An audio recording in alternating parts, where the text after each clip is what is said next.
So I've been waiting for this meeting for 20 years, actually. And it's not that everything's 100% understood or known, but I think we've made a lot of strides. Wish it was done a long time ago. Today, we're delighted to be joined by America's top medical and public health professionals as we announce historic steps to confront the crisis of autism. Horrible, horrible crisis. I want to thank the man who brought this issue to the forefront of American politics along with me. And we actually met in my office, is it like 20 years ago, Bobby? It's probably 20 years ago in New York. I was a developer, as you probably heard, and I always had very strong feelings about autism and how it happened and where it came from. And he and I don't know, the word got out, and I wouldn't say that people were very understanding of where we were, but it's turning out that we understood a lot more than a lot of people who studied it, we think. And I say we think because I don't think they were really letting the public know what they knew. Thanks as well to the director of the National Institute of Health, Dr. Jay Bhattacharya, FDA Commissioner Dr. Marty McCary. These are great people. Administrator of the Centers for Medicine and Medicaid Services, Dr. Mehmet Oz, and Acting Assistant Secretary of HHS, Dr. Dorothy Fink. So thank you all. Thank you, Dorothy, very much.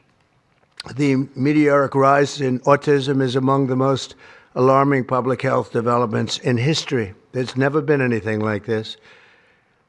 Just a few decades ago, 1 in 10,000 children had autism. So that's not a long time. And I've always heard, they say a few, but I think it's a lot less time than that. It used to be 1 in 20,000, then 1 in 10,000.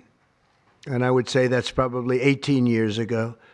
And now it's 1 in 31, but in some areas it's much worse than that, if you can believe it, 1 in 31. And I gave numbers yesterday. For boys, it's 1 in 12. I was told that's in California where they have for some reason, a more severe problem. But whether it's 1 in 12 or 1 in 31, can you imagine? That's down from 1 in 20,000, then 1 in 10,000. And now we're at the level of 1 in 12 in some cases for boys. 1 in 31 overall. So since 2000, autism rates have surged by much more than 400%. Instead of attacking those who ask questions, everyone should be grateful for those who are trying to get the answers to this complex situation. And the first day all of these great doctors behind me were there, I told them this is what we have to find out. Because when you go from 20,000 to 10,000, and then you go to 12, there's something artificial. They're taking something. And by the way, I think I can say that there are certain groups of people that don't take vaccines and don't take any pills that have no autism. That have no autism. Does that tell you something? That's currently, is that a correct statement, by the way? There are some studies that suggest that, with the Amish, for example. The Amish, yeah, virtually. I heard none.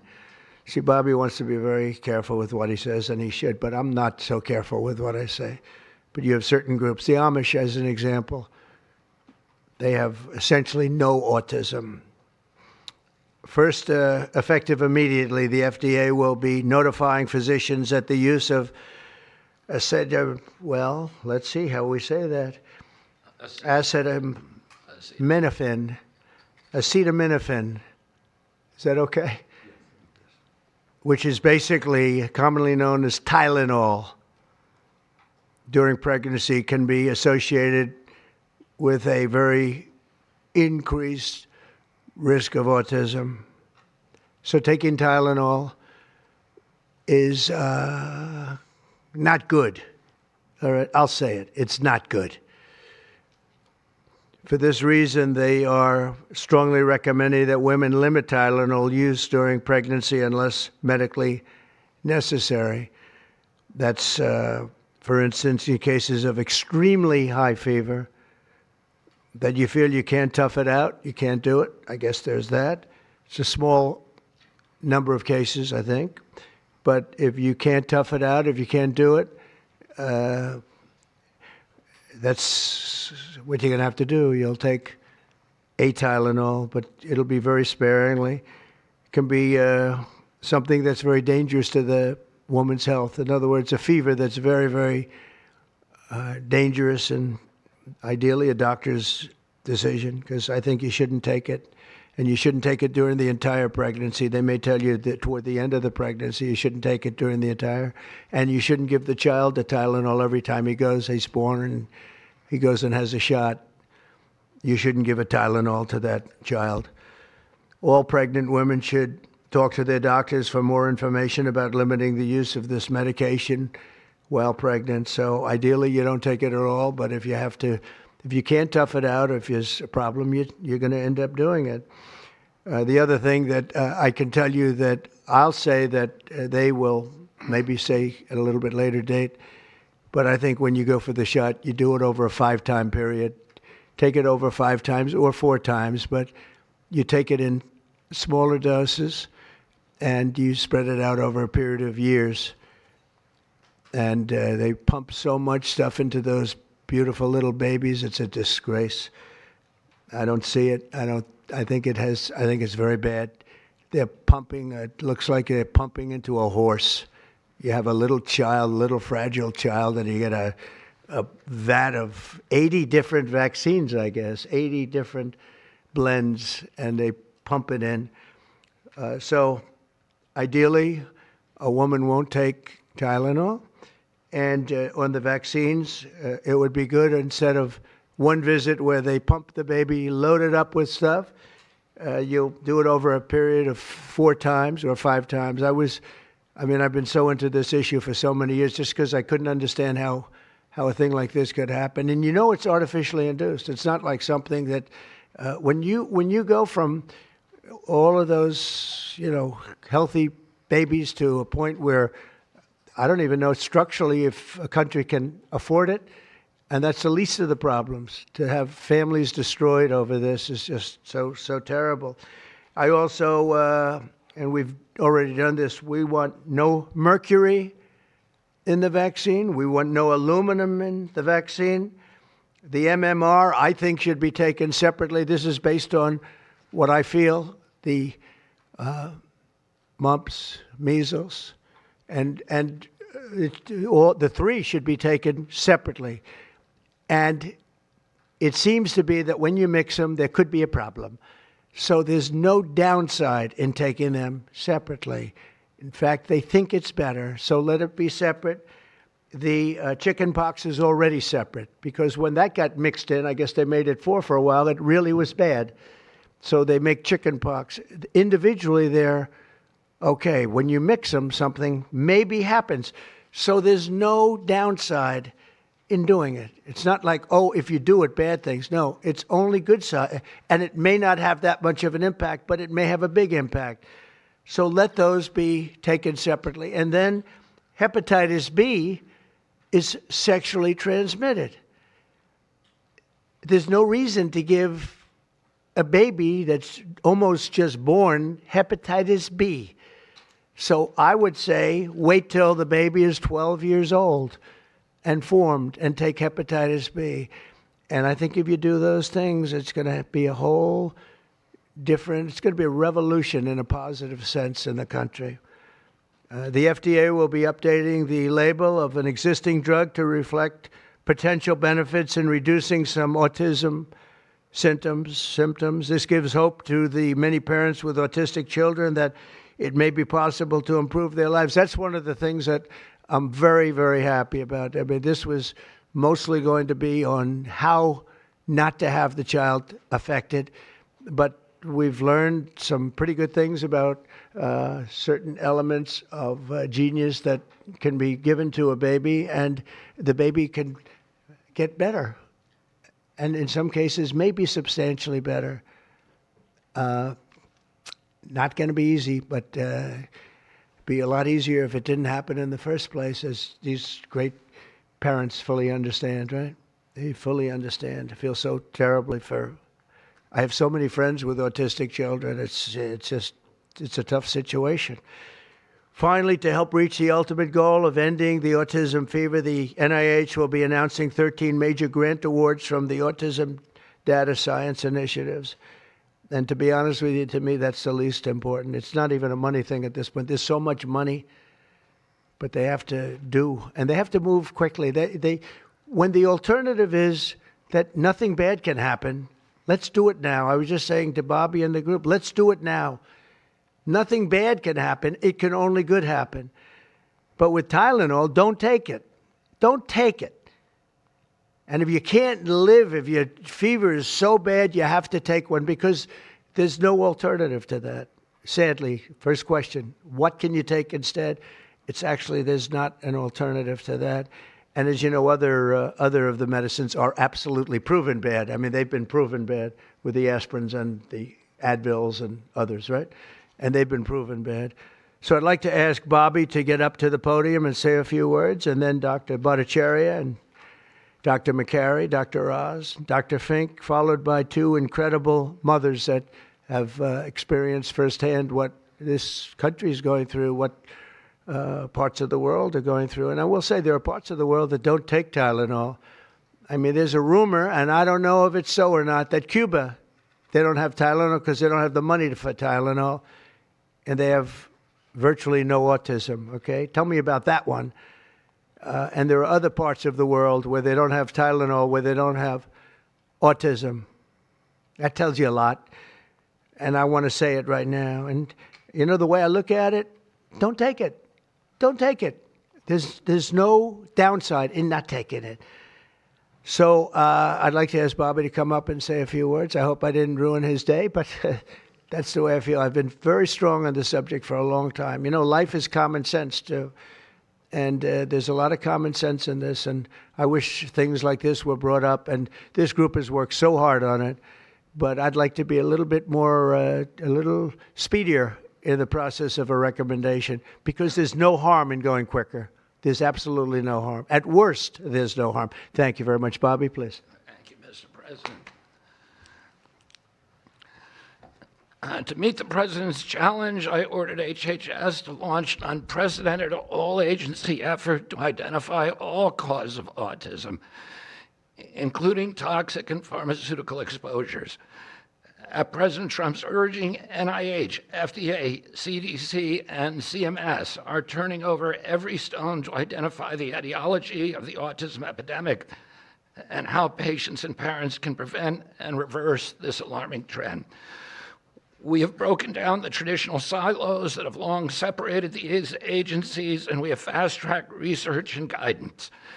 Historically, NIH has focused almost solely on politically safe and entirely fruitless research about the genetic drivers of autism. And that would be like studying the genetic drivers of lung cancer without looking at cigarettes. And that's what NIH has been doing for 20 years. As a result, we don't have an answer to this critical question, despite the cataclysmic impact of the epidemic on our nation's children. We are now replacing the institutional culture of politicized science and corruption with evidence-based medicine. NIH research teams are currently testing multiple hypotheses with no area off limits. We promise transparency as we uncover the potential causes and treatments, and we will notify the public regularly of our progress. Today, we are announcing two important findings from our autism work that are vital for parents to know as they make these decisions. First, HHS will act on acetaminophen. The FDA is responding to clinical and laboratory studies that suggest a potential association between acetaminophen use during pregnancy and adverse neurodevelopmental outcomes, including later diagnosis for ADHD and autism. Scientists have proposed biological mechanisms linking prenatal acetaminophen exposure to altered brain development. We have also evaluated the contrary studies that show no association. Today, the FDA will issue a physician's notice about the risk of acetaminophen during pregnancy and begin the process to initiate a safety label change. HHS will launch a nationwide public service campaign to inform families and protect public health. FDA also recognized that acetaminophen is often the only tool for fevers and pain in pregnancy, as other alternatives have well-documented adverse effects. HHS wants, therefore, to encourage clinicians to exercise their best judgment in the use of acetaminophen for fevers and pain in pregnancy by prescribing the lowest effective dose for the shortest necessary duration and only when treatment is required. Furthermore, thanks also to the politicization of science, the safety of acetaminophen against the risk of neurodevelopmental disorders in young children has never been validated.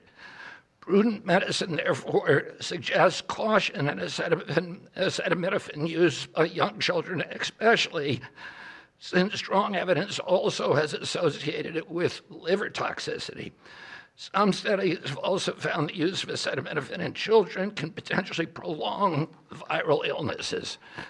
FDA will drive new research to safeguard mothers, children, and families. In addition to a possible acetaminophen connection to autism for pregnant women, infants, and toddlers, our research has revealed that folate deficiency in a child's brain can lead to autism. We have also identified an exciting therapy that may benefit large numbers of children who suffer from autism. Peer-reviewed literature has documented that up to 60% of folate-deficient children with ASD can have improved verbal communications if given leucovorin. I have instructed NIH, FDA, and CMS to help doctors treat children appropriately. Jay will help tell that story, which started with sound science, the kind that restores faith in government. This announcement also represents a historic collaboration between NIH, FDA, CDC, and CMS. We expect this to be the first of many announcements over the coming years that deliver actionable information to parents on underlying cause of autism and the potential paths for prevention and reversal. Finally, autism is a complex disorder with multifactorial etiology. We are continuing to investigate a multiplicity of potential causes with no areas of taboo.